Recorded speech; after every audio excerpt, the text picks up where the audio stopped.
Hi, I'm Paul Wise, and thanks for joining me today, Health Matters. About 10 days ago, I was in the Dallas airport waiting for my flight at the gate. When out of the corner of my eye, I noticed a young woman with a small child in her arms approaching me. And when I turned to look at her, she thrust her boarding pass in my face. I could see her name was Spanish. And I asked her if she spoke Spanish and if I could help her in Spanish, of course.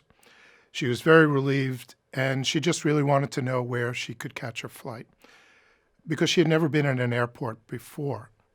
And in talking with her, it turned out that her gate was actually the same gate that I was at, but her flight was a few hours later. But she was from Guatemala, Highland, Guatemala. And I asked her if she had just crossed over into the United States recently. She told me 3 days ago. And I said, "Oh, did you come through the Rio Grande Valley?" And she said, "Yes." "And were you in Border Patrol detention?" And she said, "Yes, for 3 days. It was a giant white tent with lots of people, and they called it Donna." And I said, "Yes, I know that. But welcome to the United States." And then she asked me if I was an American. And I said, "Yes." And she smiled and nodded and then went off to a quiet corner, sat down with her child. She closed her eyes to rest, the child playing with a little beat-up action figure at her feet. And I just sat there watching them, in a sense appreciating the moment, a simple moment, a quiet moment. It was a very human moment. But I knew deep down, of course, that it wasn't so simple, because 4 days before, I had been in the giant white tent that they called Donna.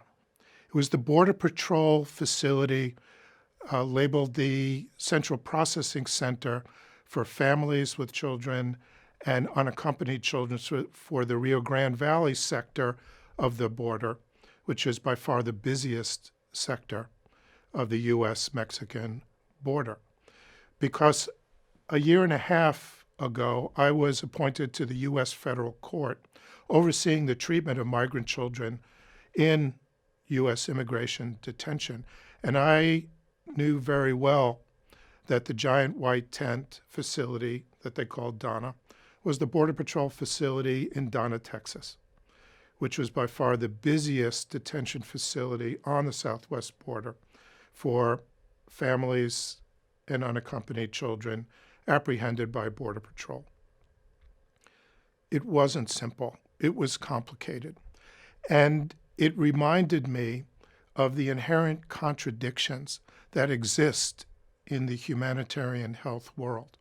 And what I'm going to describe over the next few minutes is the fundamental nature of these contradictions, the pure simplicity, human dignity, quiet moments juxtaposed on scenes of profound brutality, cruelty, and deep human frailty. And I'll begin my comments with a picture of a child, Osman Daknish. This slide, this image, may be familiar to many of you because it went viral after CNN posted this. He was a child pulled out of the wreckage of a building after a bombing in Aleppo, Syria. And there's something compelling, deeply human about this image that touches almost everybody who sees it. But the remarkable thing about this slide and his experience, that it was not atypical. On the same day, there were 12 other children pulled out of the rubble of the same building. That his experience was typical, was routine. And yet this one image went viral around the world. In fact, there are millions of people displaced by organized violence around the world. And approximately 40% of all children in the world live in countries affected by armed conflict. And our work takes us to locations where the protection of civilians and the provision of humanitarian health services become critical. We're also confronting the profound impact of armed conflict on children's emotional and mental health issues. And the provision of critical life-saving trauma services need to be connected to the provision of services directed to the development, health, and well-being more broadly of children around the world. These challenges have been around for quite a while, but they're also changing, intensely dynamic. And I was reminded of just how dynamic is when working to assess the humanitarian health response to civilian casualties in the Battle of Mosul, Iraq. I met this little guy in a field hospital. He was doing great. He had part of his foot amputated because of a bomb blast, but was doing very well. And we played for a quiet moment. And one of the doctors came up to me and said, he's doing very well. He'll be ready to go home very soon. I said, great. But he said, we don't know where to send this child because this child is an orphan. And the child was an orphan because both his father and his mother were ISIS suicide bombers. That the nature of warfare, the nature of combatants are ever changing. And the humanitarian strategies to address the needs of a child like this need to be changing as well.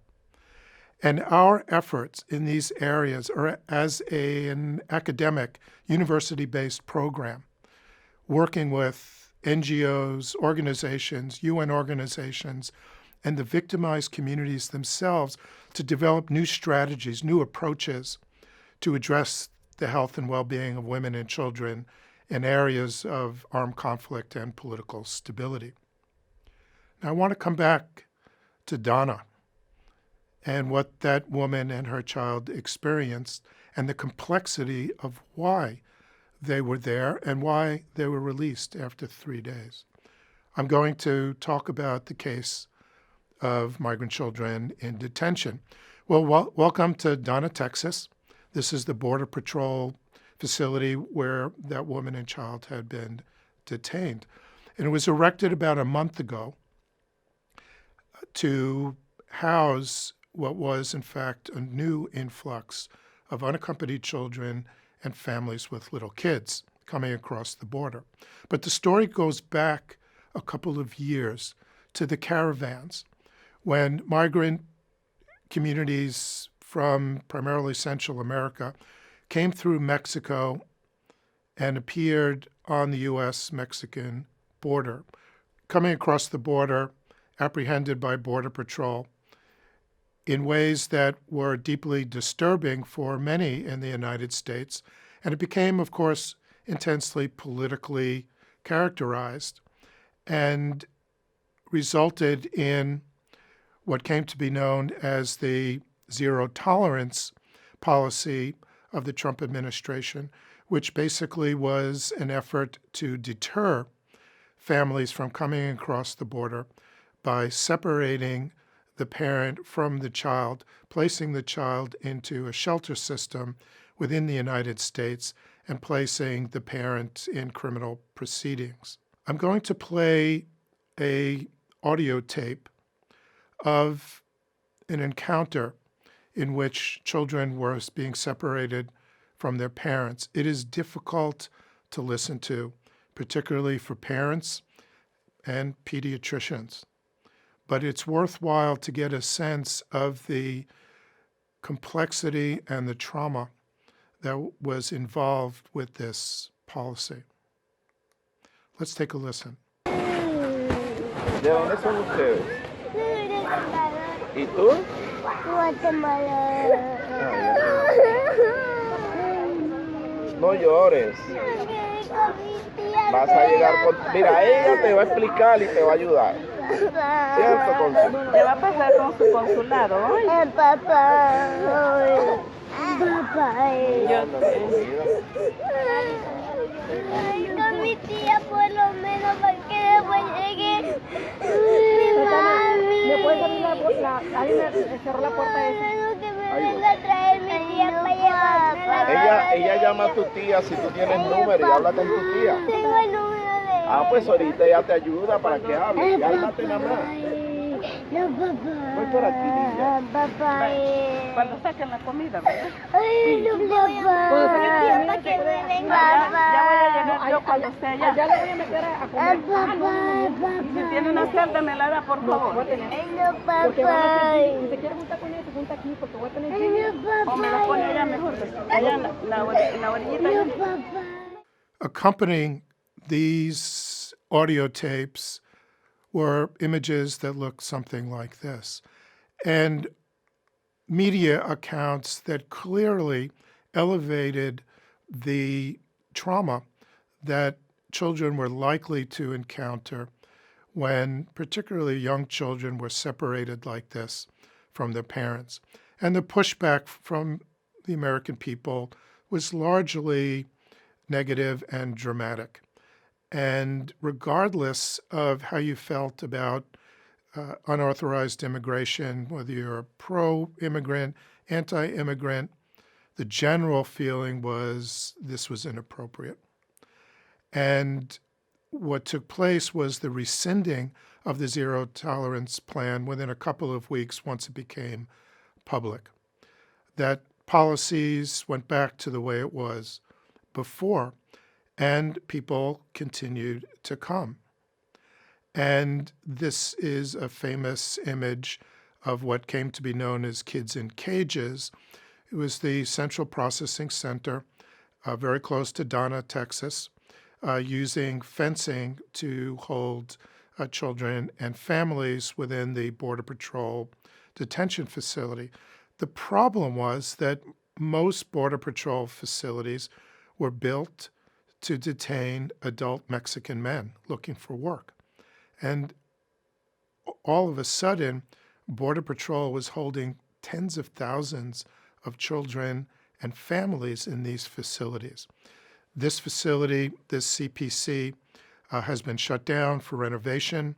They are taking away the fencing and putting up a more appropriate type of housing facilities. And again, this is what it looked like, where children had mats and Mylar warming blankets, but things were overcrowded. What is supposed to happen with these children, particularly the unaccompanied children, kids less than 18 years of age who are apprehended without a parent or legal guardian?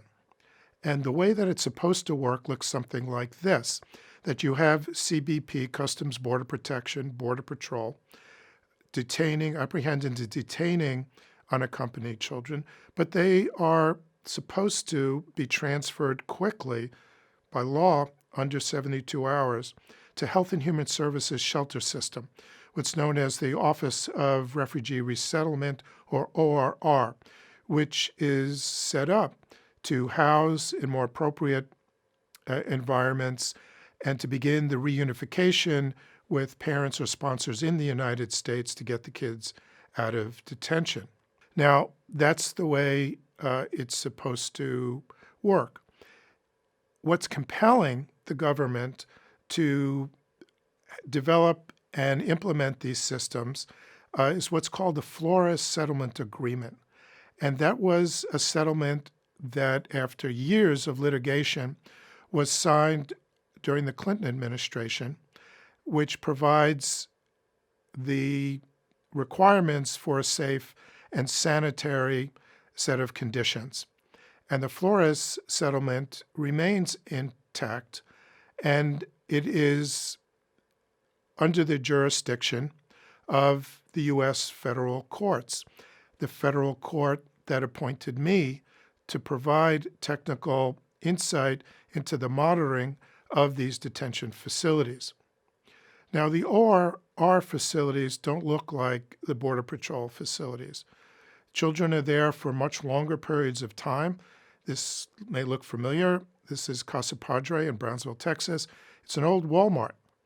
And it was when I was there holding 1,400 children in places that look like this, with educational services, recreational services.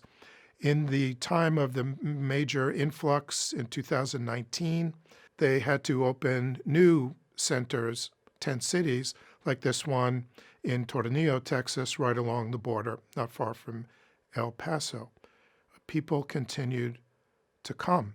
The Trump administration responded by the Remain in Mexico program, Migrant Protection Protocols, or MPP, which pushed everybody back into Mexico to await their asylum hearing into the United States. That did reduce unauthorized crossings to a certain extent, but it created these informal encampments on the Mexican side where humanitarian needs were dramatic. Then along came COVID, and the COVID-19 policies were implemented in March of last year, and basically it permitted the government to basically expel just about everybody coming across the border because of concerns around COVID.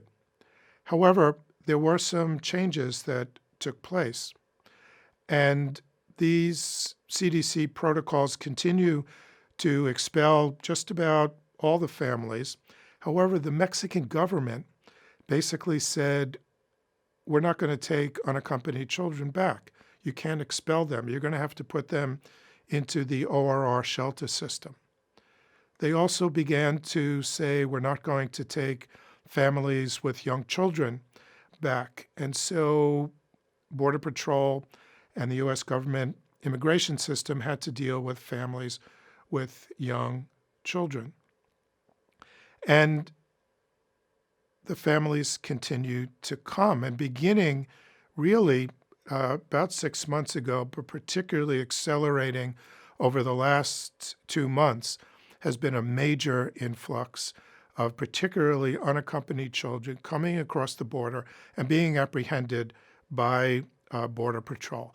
And that's why the Donna facility was erected, to hold children and families in this facility until they could be sent to ORR. When I was there, when the young women I met in Dallas airport were there, it looks like this. And these are photographs that were taken very recently of overcrowding, profound overcrowding in the Donna facility and really most facilities, Border Patrol facilities, up and down the border. And this is where the tender age children, unaccompanied children, are kept within the Donna facility.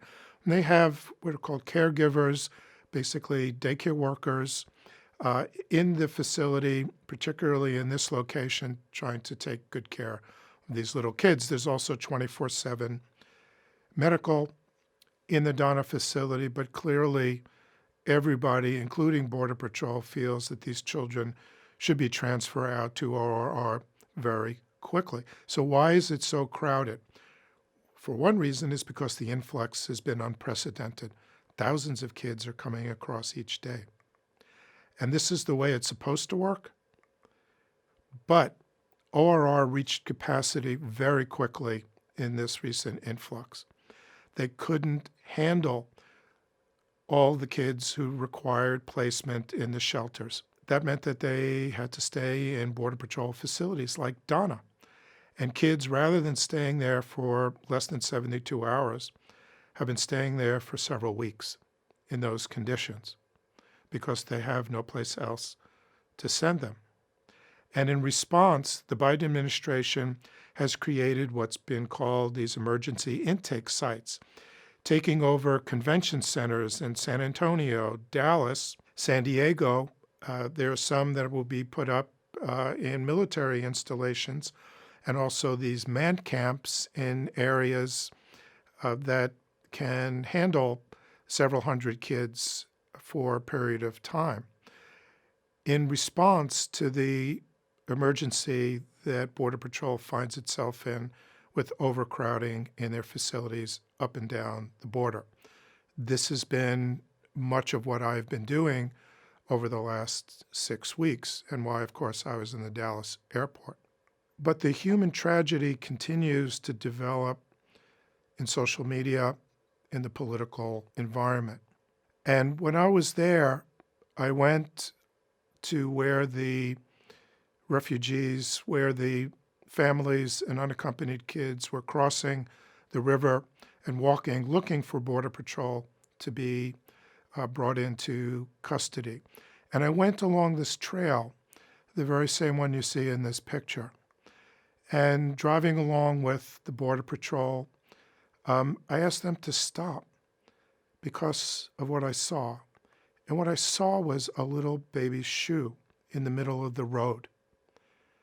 And I had seen thousands of kids in detention over now more than a year and a half. I have been in war zones and seen terrible tragedy and cruelty. And yet this quiet moment, this emblem of both innocence and transgression touched me. And interestingly, it touched the Border Patrol agent I was with as well.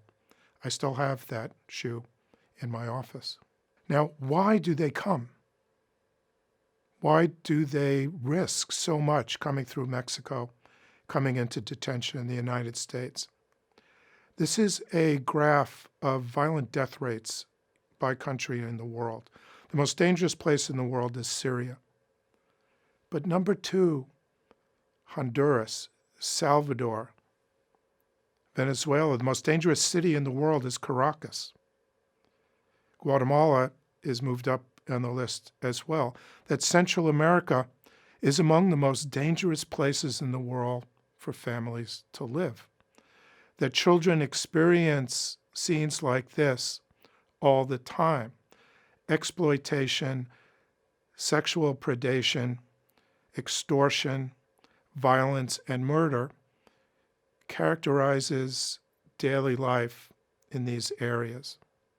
And it's an area that I know well because for the past 49 years, I've been working in highland villages in Guatemala, like this one on the southern shore of Lake Atitlan. And I'm there 4 or 5 times a year, at least before COVID. And in my last trip there, I met this guy who I've known for basically his whole life. And he was very impressed with him being the star soccer goalie on the school team. His mother was more impressed with the fact that he was number 2 in his class with his studies. It was one of those quiet, rewarding moments in just talking with this guy that I had known so long. However, I knew, as always, that it's not so simple, that Guatemala experienced a catastrophic civil war from the mid-60s really to the late 90s, with hundreds of thousands of deaths and, in many ways, genocide of the indigenous populations that I work with in these areas. And it's a beautiful area, but it's an area of profound poverty and material deprivation.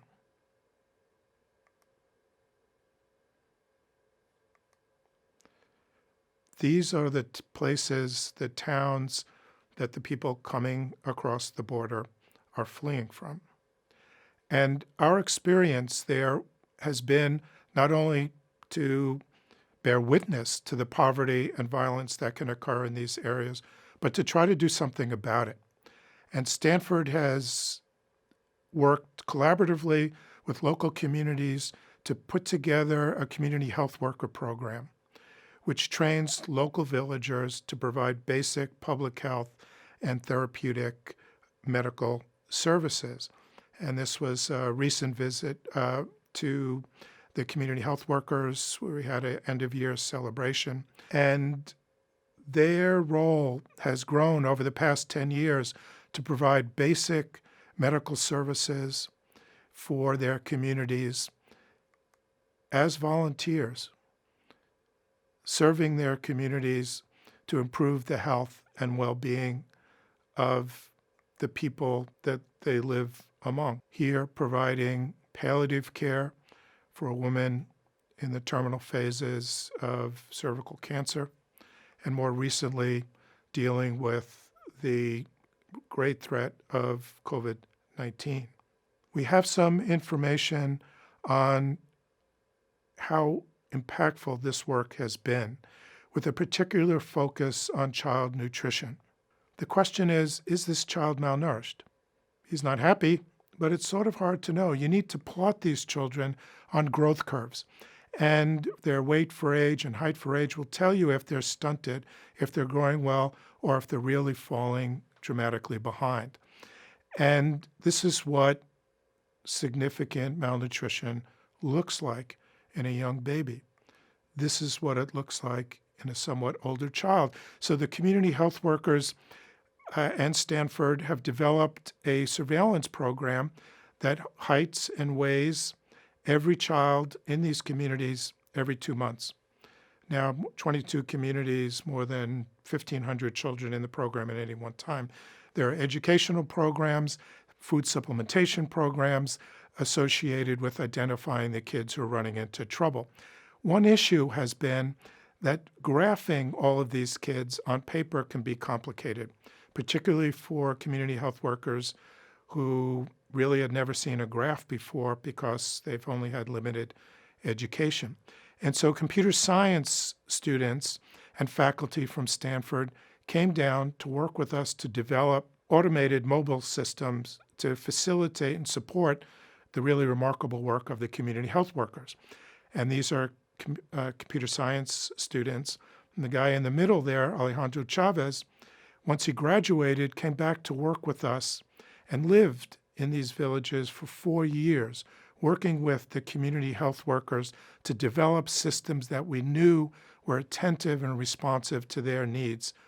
And this is what the mobile program looks like, does the plotting automatically for the community health workers. Obviously, it's in Spanish for the community health workers. And the impact has been dramatic. The reduction in severe malnutrition has been profound, and particularly the reduction in young child mortality has also been equally dramatic. But being there, seeing it happen, is what motivates us all. Remember, this child after the program is this child. This child is this child. This child after the program is this child. And back to this one is this one. We're sort of worried a little bit about obesity, but she's doing very well. And back to my friend here, because he was identified early in life as being severely malnourished. And through the program and the work of the community health workers, he now is just doing great, thriving in the community. And part of our role is not only to provide these services, to create innovations that can provide assistance to programs around the world, but also to provide opportunities for the next generation of humanitarian health workers. Here, medical students from Stanford and Harvard, working directly with the community health workers in these regions. Our effort is to ensure that the students, this next generation, begins to see the reality of the conditions, the challenges, but also the rewards of working in these kinds of environments. That the contradiction inherent in humanitarian health needs to be shared experientially with young people. It's clear that working in this arena is a world of contradiction, of high ideals and profound brutality, of compassion and nightmares. And it's crucial for not only the students, but I would suggest for all of you listening today, to understand the juxtaposition of the challenge and the rewards. There is beauty in working in these areas, even humor at times working in these areas.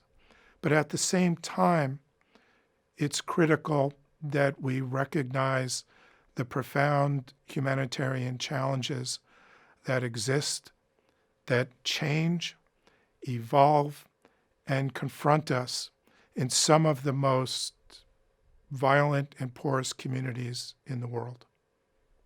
Thanks for being with me today.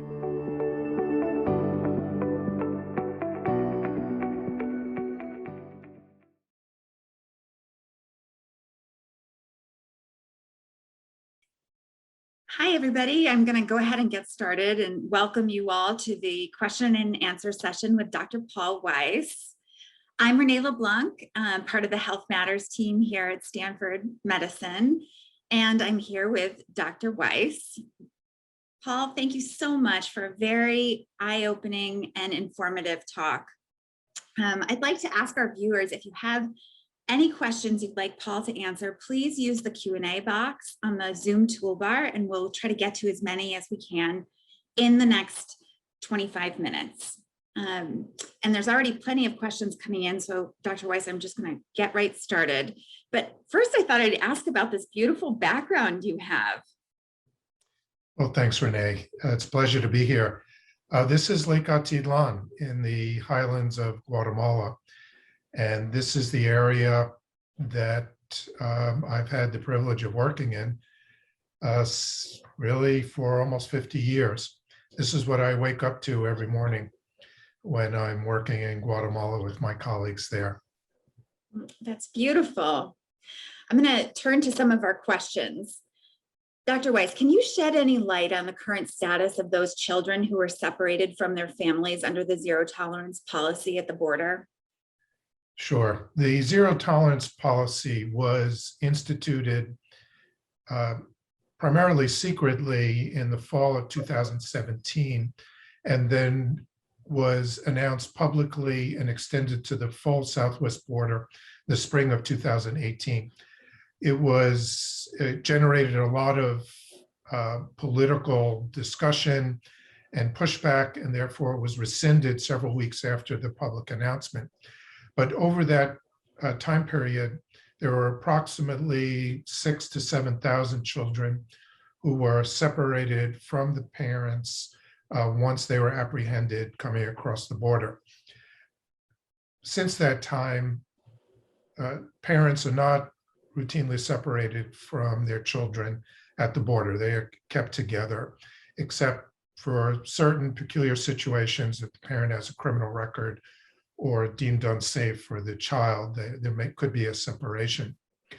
For the 6,000 to 7,000 who were separated, the majority were reunited within several months after the end of the zero tolerance policy.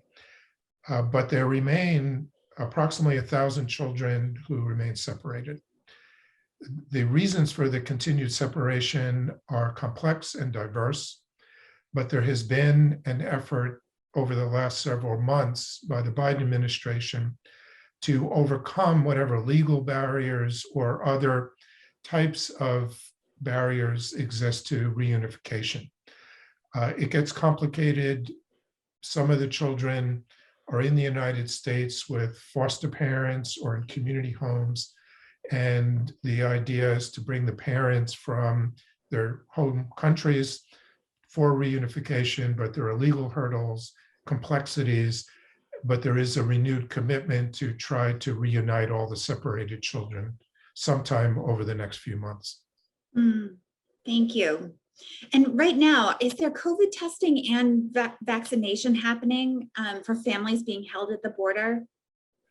Well, most families who are apprehended at the border are expelled right back into Mexico, which is similar to what was going on in the Trump administration. It's continuing under Biden because of what's called Title 42, the Centers for Disease Control COVID pandemic precautions, which permit the United States under this rule to expel immigrant families. So most families continue to be expelled.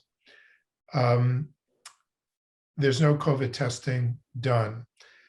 The children who are not expelled, unaccompanied children are not expelled, in Border Patrol detention are not routinely tested. If they're symptomatic, they may be sent to a health facility for testing. However, once the children leave Border Patrol detention, usually less than 72 hours, unless the system is too overburdened, they can stay in Border Patrol for much longer. But once they leave Border Patrol, they are tested on their way to the shelter system. And COVID positive children are isolated from the COVID negative children in the shelter system. Currently, there are emergency intake sites, which are large shelters that were put up over the last several months to handle the unprecedented number of unaccompanied children who are coming across the border. And they are routinely tested in these facilities upon entry, and then weekly or even more often during their stay in these detention facilities. There's no vaccination currently for any of the children. The CDC recommendations about vaccination for children are still quite dynamic, but currently there are vaccines for measles, mumps, rubella, and chickenpox, which tend to be associated with outbreaks in shelters, but nothing for COVID currently. Thank you. I'd like to ask, what are your responsibilities as an officer of the U.S. courts? And do you ever find that responsibility at odds with your role as a pediatrician? Well, my responsibilities are to conduct independent assessments of the situation, of the treatment of the children, including their medical care in U.S. detention, which is Customs Border Protection, which is Border Patrol primarily, ICE detention facilities, and the Health and Human Services detention system under the Office of Refugee Resettlement, or ORR.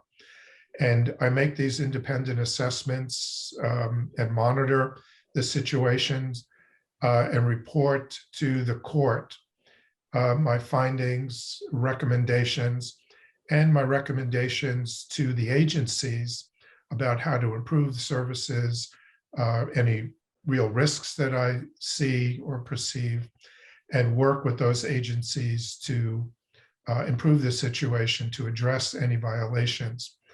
In addition, I've been playing a role in helping to mediate between lawyers, class action lawyers for the children and for the US government in moving forward in putting into place new provisions as part of a potential new agreement between the lawyers and the government to greatly improve the care and medical care that is being provided for children, both unaccompanied children and children and families.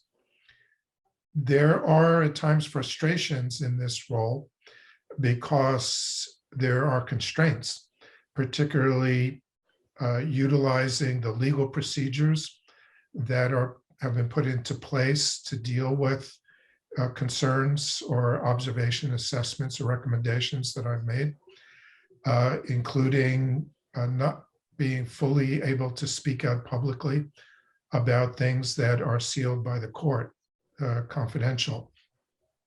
However, I work for a federal judge, Judge Dolly G., and the appointed special master, a prominent attorney in California, Andrea Orden, who are both extremely competent, receptive to my guidance, but also deeply committed to the well-being of these children. And so it has given me great opportunity to influence the care in many ways far more powerful than any constraints that I felt that generated frustration. But as soon as I perceived that I could have greater impact not working within these constraints for the court, I would leave my current position and then move accordingly. Thank you so much for your service. I'd like to ask you now about the needs of the humanitarian workers at these border facilities where children are being housed. What support are they provided? Well, I'm not sure what humanitarian groups you're thinking about. The Perhaps first, the social workers and folks interacting with families at the border. yeah. Well, the first people that families and children come into contact are Border Patrol agents. This is law enforcement. They are there to provide security on the border. And with the influx of families and children, they've been put in the position of providing care for unprecedented numbers of children and families in facilities and systems that were built primarily for adult men. And Border Patrol has had to undergo considerable change, and they have made dramatic new improvements over the past year or so to attend to the needs of families and kids. However, there are no social workers or humanitarian organizations working within the law enforcement system. However, Border Patrol has put into place 24/7 medical teams in their facilities that take care of kids. And so there's very strong medical capability. Once they leave Border Patrol custody, and by rule, they should be leaving within 72 hours, they go into shelter system for the most part. Unaccompanied kids will go into health and human services shelters. And there are social workers, mental health people committed to addressing the needs of these children. However, over the past several months, the numbers coming into this system completely overwhelmed the capabilities within the shelter system, and Health and Human Services, as well as FEMA, have had to put up emergency, what they call emergency intake sites, which are very large shelters. And local humanitarian groups have been volunteering in these facilities because the need has been so profound. There are services available within some of these organizations to provide support to the workers themselves, because something that I can attest to, the power of these experiences can be deeply overwhelming. And the humanitarians that are working, the law enforcement people who are working to provide care for these kids very often in very difficult, sometimes dangerous situations, also require support. And that is something that we have been trying to address through recommendations, improve services. But the reality is that the challenge can be so overwhelming at this point that everybody is focused on providing the basic necessities for these children. We're getting a lot of folks asking what they can do to help these children and families. Well, there are really three basic things. One is gain knowledge about the situation. Just tuning in today is sort of a beginning, and I hope the video and these discussions now can be helpful in conveying some information. But it's not enough, and the situation is intensely dynamic. It is changing all the time. So the best thing is to stay up with the changing dynamics, with the changing environment and situation as it develops. The second is act. It's one thing to be concerned, but it's important to act. And there are ways to do this. We talk about the activity on the border, and certainly there is quite a bit of action on the border. However, what people have to realize is that these children and families are distributing themselves to communities all across the country. And your local organizations, local religious groups are very likely to have active programs to address the needs of these families and children. Along the border, there are very important non-governmental organizations, NGOs, nonprofits, religious organizations that are trying to provide immediate support for families once they're released from detention, to help them get on their way to wherever they're going in the United States, to deal with some of the social service aspects. But these families and children are distributed all around the country, and you can act locally. And I would seek the opportunities to provide services, to engage with these families and these kids who are remarkable in so many ways. To look just locally is really critical. And the third is to use your voice, to engage in public discourse, or to convey your perceptions and concerns to representatives at the state level, the federal level, because so much of the difficulty that we have to address on the borders and with these families and children are generated by a lack of up-to-date immigration policy that could both prevent and provide less emergent kind of responses to the situation. And so acting locally, conveying, engaging with public discourse and local representatives to make your voice heard is also a critical way that you can contribute to the well-being of these families and children, but more fundamentally, to create a set of policies that are more attentive to their needs, as well as to the basic political requirements of getting things done. Thank you for those wonderful insights on how to impact these people's lives. I'd like to ask a question about considering there are women and children at serious risk in situations of conflict all around the world right now. In your analysis, what kinds of policies can best protect their physical and mental health? Well, that's very difficult to answer quickly. The most important considerations is to prevent conflict in the beginning, and to make it much harder to start conflict.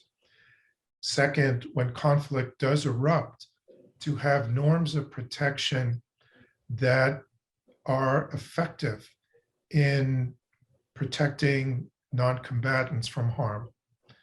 That these norms, enforcement of international humanitarian law, are critical. And unfortunately, these norms have been undermined over the past decade and offer far less protection than one would hope, not only for non-combatants, but also for humanitarians trying to provide protection and medical care for those affected by conflict around the world. And third is refuge, to be able to provide for the needs of communities victimized by conflict as they become displaced and seek refuge in neighboring countries or other locations around the world. That safety can be provided, and the world, and I would suggest the United States, has a special role to play in providing that type of refuge. It is not a hopeless situation. There are things that work, there are things we can do, but the challenges are complex and profound. And part of our engagement at Stanford and with colleagues at other universities, with organizations around the world, is to provide those protections before conflict starts, once it begins, and then to provide the mechanisms for peaceful resolution, and if not, refuge for non-combatants who've been victimized by profound levels, intense levels of organized violence. Mm. What more could American universities like Stanford do to help children in these areas of conflict?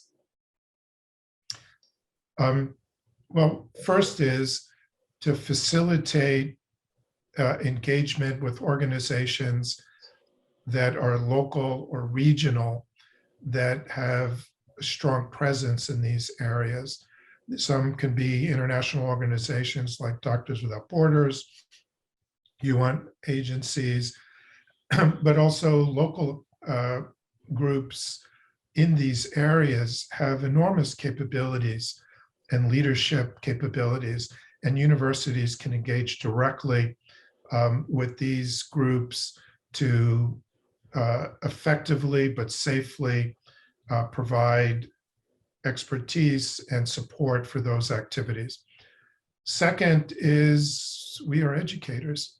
These are critical challenges, and we need new generations of creative, committed young people who are not only experts in humanitarian relief and medical care, but political scientists, security strategists, anthropologists, as well as humanitarian workers who understand the complex interactions of all of these disciplines. And third, universities like Stanford about discovery and innovation. And we have a strong role to play in creating the kinds of innovative policies, but also technical capabilities that can better protect and serve the interests of families and communities victimized by violence. And part of our work at Stanford has been to create new types of innovative technologies that can overcome many of the traditional barriers to the provision of services, the provision of protections that we find in areas of war and intense violence. So innovation, particularly at Stanford, is crucial, but it needs to be pragmatic. It needs to be practical, real world innovation that can make a difference on the ground. Thank you. One last question. Paula, your career has been dedicated to fighting for justice for the most vulnerable. What gives you hope today? That's hard to say, because I'd be lying if I said my world is one of hope and compassion and reward. It's not. It's also a world of cruelty, terrible violence, and challenges that don't even come close to being met.